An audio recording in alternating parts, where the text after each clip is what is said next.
Hello everybody, welcome back to my channel simplified basic concepts. आज हम इस video में fourth management function that is directing discuss करने वाले हैं। You know that there are 5 management functions starting from planning. The second one is organising, third is staffing, fourth is directing and fifth is controlling. अब मैंने अपने previous videos में planning, organising, staffing complete कर लिया है and now I will start with directing. But before moving on to directing, इस video में हम एक क्विक ग्लिम्स ले लेते हैं प्लानिंग, ऑर्गेनाइजिंग एंड स्टाफिंग की, राइट? सो प्लानिंग बेसिकली क्या है? फ्यूचर ओरिएंटेड एक्टिविटी है जहां पर कि एक ऑर्गेनाइजेशन ये डिसाइड करता है कि वो अभी प्रेजेंटली कहाँ है, उसे फ्यूचर में कहाँ मूव करना है। Various short term, long term objectives decide करते हैं और in short term, long term objectives को कैसे अचीव किया जाए उसके लिए वेरियस कोर्स ऑफ एक्शंस यहाँ पर डिसाइड एंड डेवलप किए जाते हैं, राइट? सो प्लानिंग यहाँ पर बेसिकली क्या करता है? प्रेजेंट स्टेटस और फ्यूचर स्टेटस ऑफ ऑर्गेनाइजेशन के बीच में जो भी गैप है उसे ब्रिज करने में हेल्प करता है, ठीक है? नाउ सेकंड मैनेजमेंट फंक्शन क्या है? ऑर्गेनाइजिंग। ऑर्गेनाइजिंग वर्ड का मतलब होता है अरेंजिंग। तो यहाँ पर बेसिकली क्या अरेंज किया जाता है? एक ऑर्गेनाइजेशन के स्ट्रक्चर को अरेंज या डेवलप किया जाता है। दैट इज जो भी प्लानिंग में प्लान्स बने थे, जो भी long term, short term objective एक ऑर्गेनाइजेशन अचीव करना है, उसके बेसिस पे ऑर्गेनाइजेशन की डिजाइनिंग या अरेंजमेंट होती है सेकंड मैनेजमेंट फंक्शन में। ऑर्गेनाइजेशन का स्ट्रक्चर टॉल होना है या फ्लैट होना है, स्पैन ऑफ कंट्रोल क्या होना है, कितने लेयर्स या लेवल्स ऑफ स्टाफ्स होने हैं ऑर्गेनाइजेशन में, ऑर्गेनाइजेशन स्ट्रक्चरिंग किसके बेसिस पे होनी है, दैट इज फंक्शन बेसिस पे, प्रोडक्ट ऑर्गेनाइजेशन के बेसिस पे या वेरियस फैक्टर्स उनके बेसिस पे डिसाइड होने। इन सारी चीजों को ऑर्गेनाइजेशनल स्ट्रक्चर में डिसाइड किया जाता है, राइट? अब जब ऑर्गेनाइजेशन का स्ट्रक्चर बन गया, प्लान्स बन गए, then comes the third management function which is staffing. Staffing में basically recruitment, selection, placement, training and development of the hired employees की जाती है, राइट? अब एम्प्लॉइज यहाँ पर बेसिकली उस बेसिस पे हायर किया जाता है जो कि हेल्प कर सके एक ऑर्गेनाइजेशन को उसके short term, long term objective को अचीव करने में, ठीक है? तो these 3 things are the first 3 management function जहां पर कि बेसिकली डिसाइड किया जाता है कि ऑर्गेनाइजेशन को क्या अचीव करना है, उसका स्ट्रक्चर क्या होगा that will help the organisation to achieve those objectives and what type of employees can help to achieve those organizational objectives are hired in the organization. Then comes the fourth management function जहां पर कि basically activities initiate किया जाता है, action initiate होता है to achieve the organizational objective. इसीलिए directing को key managerial function भी बोला जाता है, right? Directing basically means giving instructions, guiding, counseling, motivating and leading the staff in an organisation जिससे कि वो प्रॉपरली अपने ऑर्गेनाइजेशनल गोल्स को अचीव कर सके। डायरेक्टिंग हमेशा सुपीरियर सबऑर्डिनेट रिलेशनशिप जहां भी है वहां पर एग्जिस्ट करता है और डायरेक्टिंग फंक्शन एक कंटिन्यूअस फंक्शन है जो कि top level of the management से इनिशिएटेड है and it flows through the bottom of the organisational hierarchy, right? अब डेफिनेशन देख लेते हैं। कोन्स एंड ओडॉनल ने बोला है कि directing is the interpersonal aspect of managing by which subordinates are led to understand and contribute effectively and efficiently to attainment of enterprise objective. So Koontz says that directing एक interpersonal aspect है जहां पे कि एक subordinate को lead किया जाता है, उसे अंडरस्टैंड कराया जाता है जिससे कि वो इफेक्टिवली एंड एफिशिएंटली अपने ऑर्गेनाइजेशनल ऑब्जेक्टिव्स को अचीव कर सके। Orvik and Bridge said that directing is the guidance, the inspiration, the leadership of those men and women that constitute the real core of responsibilities and management. Orvik and Bridge says that directing क्या है? Guidance है, inspiration है, leadership है। किनका? उन men and women का, that is those subordinates जो कि real core हैं, responsibilities हैं management की। Okay, and Ernest Dale said that telling people what to do and seeing that they do it to the best of their ability. It includes making assignments, explaining procedures, seeking their mistakes and correcting them, providing on-the-job instructions and of course issuing orders. So Ernest Dale कहते हैं कि telling people, यहाँ पे people subordinates को बोला गया है. So telling subordinates उन्हें क्या करना है और superiors ये देखें कि वो अपने काम को बेस्ट तरीके से करें, right? अब इसके लिए सुपीरियर्स को वेरियस टाइप्स ऑफ असाइनमेंट्स बनाना चाहिए, उनके सबऑर्डिनेट्स के मिस्टेक्स को करेक्ट करना चाहिए, सबऑर्डिनेट्स को इशू ऑर्डर करना चाहिए, इन जॉब इंस्ट्रक्शंस देना चाहिए जिससे कि वो अपने काम को प्रॉपर्ली कर सके। ठीक है, सो बेसिकली हम यहाँ पर देख रहे हैं कि डायरेक्टिंग एक इंटरपर्सनल एस्पेक्ट है बिटवीन सबऑर्डिनेट्स एंड सुपीरियर्स। एक सुपीरियर अपने सबऑर्डिनेट को जब भी डायरेक्ट करता है, काउंसिल, गाइड, इंस्ट्रक्शंस प्रोवाइड करता है जिससे कि वो प्रॉपर्ली एंड अच्छे तरीके से अपने ऑर्गेनाइजेशन गोल्स को अचीव कर सके, that is the fourth management function which is directing. ठीक है, डायरेक्टिंग में बेसिकली सुपीरियर्स अपने सबऑर्डिनेट्स को इंस्ट्रक्शंस प्रोवाइड करते हैं जिससे कि subordinates effectively and efficiently organizational goal को अचीव कर सके। राइट, अब कैरेक्टरिस्टिक्स क्या क्या है? The first characteristics is initiates action. अभी तक हमने देखा था कि the first 3 management function which is planning, organising and staffing में बेसिकली एक प्रपोजल फॉर एक्शन बनाया गया था। दैट इज क्या प्लान्स है, क्या long term short term objective है जो कि एक ऑर्गेनाइजेशन को अचीव करना है, उसके बेसिस पे ऑर्गेनाइजेशन को स्ट्रक्चर किया गया। Based on these things organisation में वेरियस एम्प्लॉइज हायर किए गए। ठीक है, तो यहाँ पर एक प्रपोजल बनाया गया कि long term short term objectives जो कि डिसाइड किया गया है ऑर्गेनाइजेशन को उसे कैसे अचीव किया जाए, बट जो भी एक्शन जहां पे इनिशिएट या स्टार्ट किया जाता है वो fourth management function that is directing में होता है। बिकॉज यहीं पर एक मैनेजर या सुपीरियर अपने सबऑर्डिनेट्स को इंस्ट्रक्शंस देते हैं, ऑर्डर्स देते हैं, इंफॉर्मेशन प्रोवाइड करते हैं जिससे कि सबऑर्डिनेट प्रॉपरली उन long term short term objectives को अचीव कर सके जो कि उसे दिया गया है, which in turn will help the organisation to achieve its objective. ठीक है, दैट इज व्हाई इससे बोला गया है कि directing initiates the action. Second characteristics is it is continuous process. Directing continuous process इसलिए है क्योंकि जब तक एक ऑर्गेनाइजेशन एग्जिस्ट कर रहा है उसमें सुपीरियर सबऑर्डिनेट रिलेशनशिप होगी, और जहां भी सुपीरियर सबऑर्डिनेट रिलेशनशिप है वहां पर सुपीरियर का ये वर्क है कि वो अपने सबऑर्डिनेट के एक्शंस को गाइड करे जिससे कि वो प्रॉपर्ली ऑब्जेक्टिव्स को अचीव कर सके। Right, that is why it is said to be a continuous process. Third is it is pervasive function. Pervasive means present everywhere. So directing takes place at each and every level of organization. ये एक किसी particular level that is top level management, mid level management या lower level management पे exist नहीं करता है, ये at every level of management पे एग्जिस्ट करता है। That is why it is said to be a pervasive function. Then the fourth one is very similar, that it exists at each and every level of management जहां पर भी superior subordinate relationship है, right? Because every manager का ये work है कि वो अपने सबऑर्डिनेट्स के वर्क को administer, direct, inspire and communicate करे।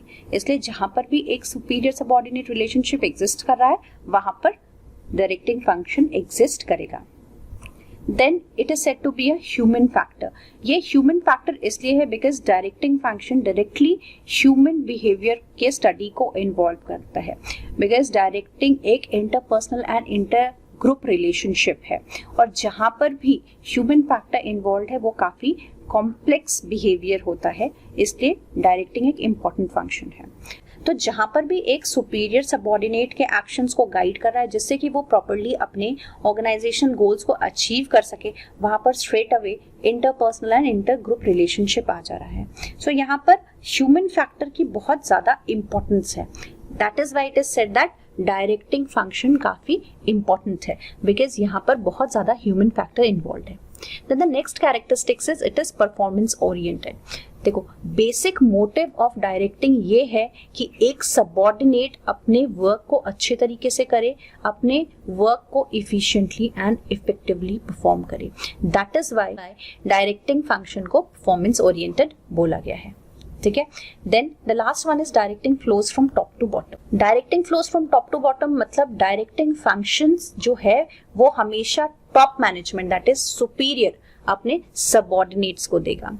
ठीक है, जहां पर भी सुपीरियर सबऑर्डिनेट रिलेशनशिप एग्जिस्ट कर रहा है, whether it is top management, middle management या लोअर लेवल मैनेजमेंट, जहां पर भी जिस भी लेवल ऑफ मैनेजमेंट पे सुपीरियर सबऑर्डिनेट रिलेशनशिप है वहां पर हमेशा सुपीरियर ही अपने सबऑर्डिनेट्स को डायरेक्ट करेंगे। इसीलिए इसे बोला गया है कि ये टॉप टू बॉटम फ्लो करता है। राइट, नाउ एलिमेंट्स और टेक्निक्स ऑफ डायरेक्शन। पहला टेक्निक है issuing orders and instructions, second is communication, third is supervision, fourth is motivation, and fifth one is leadership. Now these five are the elements या technique जिससे कि एक superior अपने subordinates को direct करते हैं, राइट? अब these 5 topics are very vast in itself. So इस वीडियो में मैंने इन 5 टॉपिक्स के बारे में एक ग्लिम्स दिया है, इंट्रोड्यूस किया इन 5 टॉपिक को इस वीडियो में. And in my next videos मैं एक एक टॉपिक को सेपरेटली लेकर के इसे डिस्कस करूंगी, right? Let's begin with issuing orders and instructions. अब हमने अभी तक ये देख लिया है कि डायरेक्टिंग फंक्शन जो कि फोर्थ मैनेजमेंट फंक्शन है, यहाँ पर बेसिकली एक सबऑर्डिनेट अपने ऑर्गेनाइजेशनल गोल को कैसे अच्छे तरीके से अचीव कर सके, इसलिए सुपीरियर्स उसे हमेशा इंस्ट्रक्शंस या गाइडेंस देते हैं, राइट? अब हम यहाँ पर देखेंगे कि क्या क्या टेक्निक्स है जिससे कि सुपीरियर्स प्रॉपरली अपने सबऑर्डिनेट्स को हेल्प कर सके ऑर्गेनाइजेशनल गोल अचीव करने में. सो पहला टेक्निक है issuing orders and instructions. Order क्या होता है? एक फंडामेंटल टूल है जिससे कि एक सुपीरियर अपने सबऑर्डिनेट को कोई भी इंस्ट्रक्शंस पास ऑन कर सके. Orders and instructions are reflecting management decisions, ठीक है? कोई भी मैनेजरियल डिसीजन को रिफ्लेक्ट करता है एक order, and it initiates action on the part of subordinates. जब तक कि एक सबऑर्डिनेट को सुपीरियर से ऑर्डर्स नहीं मिलेगा, how can he begin that work, right? So इसीलिए कहते हैं कि orders initiate action on the part of subordinates. अब ऑर्डर्स या तो जनरल भी हो सकते हैं या स्पेसिफिक भी हो सकते हैं, फॉर्मल इनफॉर्मल भी हो सकते हैं, रिटन या ओरल भी हो सकते हैं. डिपेंड्स किस तरह के ऑर्डर्स एक सुपीरियर अपने सबऑर्डिनेट्स को दे रहा है, राइट? सो ऑर्डर्स के बहुत सारे कैरेक्टरिस्टिक्स हैं, but the important ones are discussed here. Few of which are orders हमेशा क्लियर, कंप्लीट एंड अटेनेबल होने चाहिए. जो भी ऑर्डर एक सुपीरियर से सबऑर्डिनेट को आ रहा है वो काफी क्लियर हो कि सबऑर्डिनेट को क्या करना है, और कंप्लीट हो. Incomplete orders are waste, and that is just waste of time on the part of superiors and subordinates. Second is the order must be in tune with various objectives of the organization. ठीक है?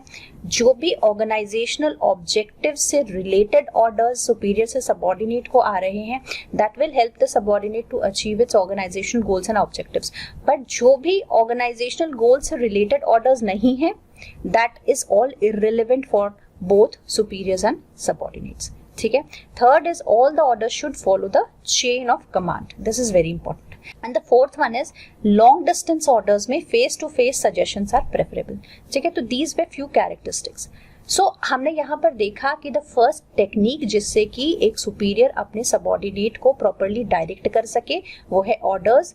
Orders क्या होते हैं? ये एक fundamental tool है जिससे कि कोई भी इंस्ट्रक्शन एक सुपीरियर अपने सबऑर्डिनेट को देता है, by which the subordinate initiates the action.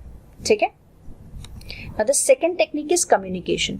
Communication basically क्या है? एक प्रोसेस है जहां पर कि कोई भी information one person to another person convey किया जाता है एक ऑर्गेनाइजेशन में. अब एक ऑर्गेनाइजेशन में बहुत तरह के इंफॉर्मेशंस, ऑर्डर्स, ऑब्जेक्टिव्स, हमेशा instructions superior to subordinates exchange होते हैं.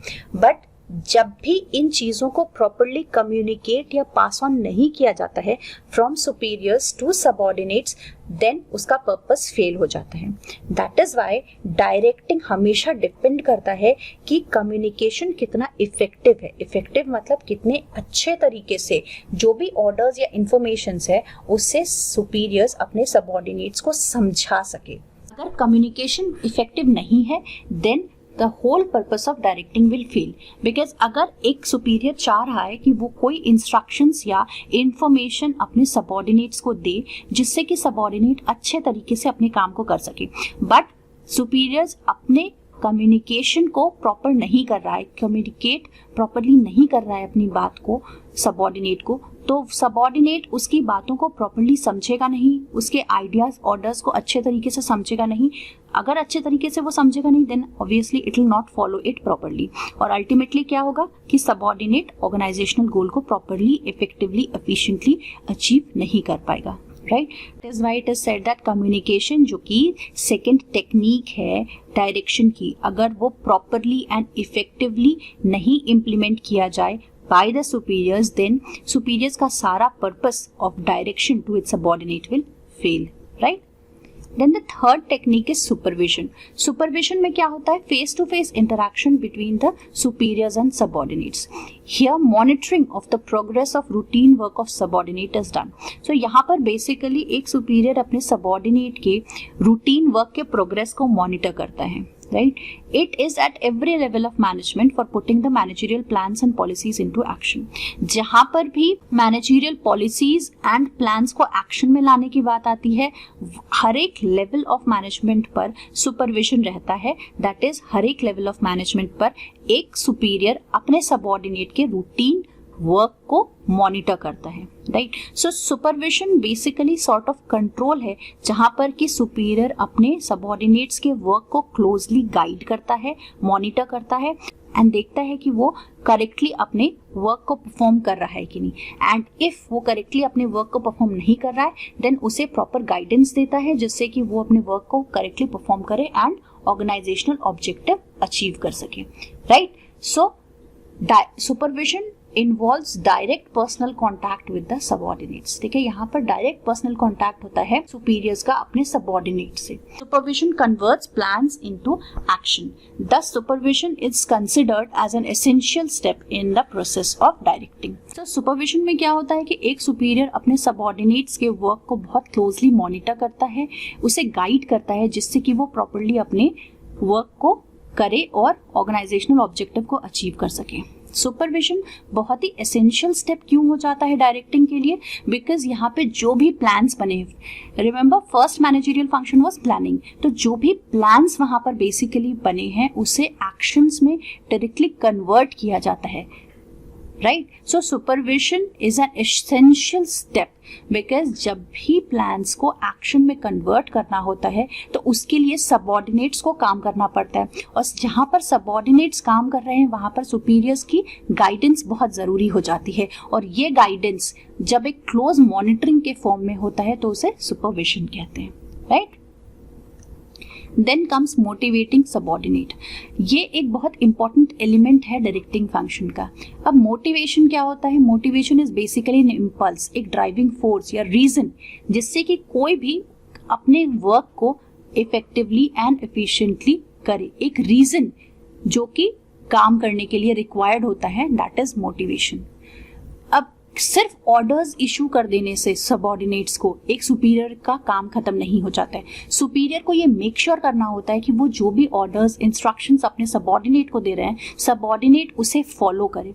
अब सबऑर्डिनेट एट टाइम्स कभी अपने वर्क को प्रॉपरली करता है, कभी नहीं करता है. सो यहाँ पर superior needs to understand that what is the reason by which subordinate is not able to achieve its goal. क्या उसे वर्क को समझने में प्रॉब्लम हो रही है या the subordinate is lacking that reason, driving force to do the work. Right. So desired outcome को अचीव करने के लिए एक सुपीरियर्स को समझना पड़ेगा कि एम्प्लॉइज को हमेशा मोटिवेटेड रहना चाहिए और ये मोटिवेशन अगर लैक कर रहा है देन द सबऑर्डिनेट और the employee will not put his heart and soul to achieve the work. ठीक है. तो एक सुपीरियर को हमेशा देखना पड़ेगा कि उसके एम्प्लॉइज मोटिवेटेड रहें. मोटिवेशन बेसिकली क्या है? एक फोर्स है, इम्पल्स है, ड्राइविंग फोर्स है that makes an individual to perform his best. Case अगर ये सुपीरियर्स फाइंड करते हैं कि its subordinates are not motivated then उसका पहला वर्क ये है कि वो अपने सबऑर्डिनेट्स से बात करे और फाइंड आउट करे reason why the employees are not motivated and उसे मोटिवेट करने की कोशिश करे. मोटिवेट्स बहुत सारे फॉर्म्स में हो सकते हैं. मोटिवेशन को मॉनिटरी फॉर्म में भी किया जा सकता है या नॉट मॉनेटरी टर्म्स में भी किया जा सकता है. मॉनेटरी टर्म्स में जैसे कि इंसेंटिव्स दिया जाए या बोनस दिया जाए एम्प्लॉइज को जिससे कि वो खुश होकर के अपने वर्क को अच्छे तरीके से अचीव करें और गोल्स को अचीव करने की कोशिश करें. या फिर मोटिवेशन नॉन मॉनेटरी टर्म्स में भी होता है जैसे कि अप्रिसिएशन ऑफ द वर्क या growth in terms of dry promotion et cetera, ये सब दिया जाए एक एम्प्लॉय को. When these things are done by the superiors to its subordinates, then indirectly वो एक सबऑर्डिनेट को हेल्प कर रहे हैं to achieve its organisational goals and objectives. So every time it's not important that the role of superior is just to issue orders and instructions या सिर्फ अपने subordinates के वर्क को सुपरवाइज करे. Apart from issuing orders and instructions या अपने subordinates के work को सुपरवाइज करने के, सुपीरियर्स का ये भी काम है कि वो ये चेक करते रहें फ्रॉम टाइम टू टाइम कि उसके सबऑर्डिनेट्स मोटिवेटेड हैं कि नहीं. और अगर सबऑर्डिनेट्स मोटिवेटेड नहीं हैं, then what type of motivation does the subordinate need, monetary motivation या नॉन मॉनिटरी मोटिवेशन. और जब ये मॉनिटरी नॉन मॉनिटरी मोटिवेशन जो भी लैकिंग है एम्प्लॉइज में, अगर वो प्रॉपरली प्रोवाइड कर दिया जाता है, देन अगर प्रॉपर इंस्ट्रक्शंस, ऑर्डर्स, सुपरविजन्स दिया जाता है एक सबऑर्डिनेट को, तो that subordinate will try to put his heart and soul, जिससे कि वो अपने ऑर्गेनाइजेशनल गोल को effectively and efficiently achieve कर सके. This ultimately will help the organization to grow, right? Then comes providing leadership. अब अभी तक हमने 4 techniques of directing discuss कर लिया है, but the most important thing in directing is leadership. जब तक एक superior leadership qualities नहीं दिखाता है, that is, if the superior doesn't have the power to influence his subordinates and inspire, ठीक है, इंस्पायर कर सके वो अपने सबऑर्डिनेट्स को, जिससे कि उसके सबऑर्डिनेट्स उसके इंस्ट्रक्शंस को फॉलो करें, तब तक डायरेक्टिंग फंक्शन इफेक्टिवली इंप्लीमेंट नहीं हो सकते हैं, राइट. सो लीडरशिप बेसिकली क्या होता है, is the act of leading, guiding, motivating the subordinate to achieve the organisational goals. तो यहाँ पर हमने देखा कि जो भी टेक्निक्स हैं ऑफ डायरेक्टिंग इनकम्प्लीट होगा अगर एक सुपीरियर प्रॉपरली अपने सबऑर्डिनेट्स को लीड नहीं कर रहा है. बिकॉज लीडरशिप क्वालिटी अगर एक सुपीरियर में है तो वो प्रॉपरली डायरेक्ट कर सकता है अपने सबऑर्डिनेट्स को, right. So through the leadership skill एक manager trust and zeal develop कर सकता है अपने सबऑर्डिनेट्स में, जिससे कि वो इन्फ्लुएंस कर सके उसके वर्क को, सो दैट द सबऑर्डिनेट्स में work in the desired direction और वो स्पेसिफिक गोल्स को अचीव कर सके. जब एक सबऑर्डिनेट अपने गोल्स को अचीव कर रहा है तो वो बोथ ऑर्गेनाइजेशन के लिए भी और उस इंडिविजुअल के लिए भी बेनिफिशियल है, right. So directing is incomplete till the superior doesn't have the leadership quality, right. So with this, we come to the end of this topic. In my next video, I'll be discussing all the elements of direction and I'll start with leadership. So do like and subscribe my channel, which is Simplified Basic Concepts. Thank you.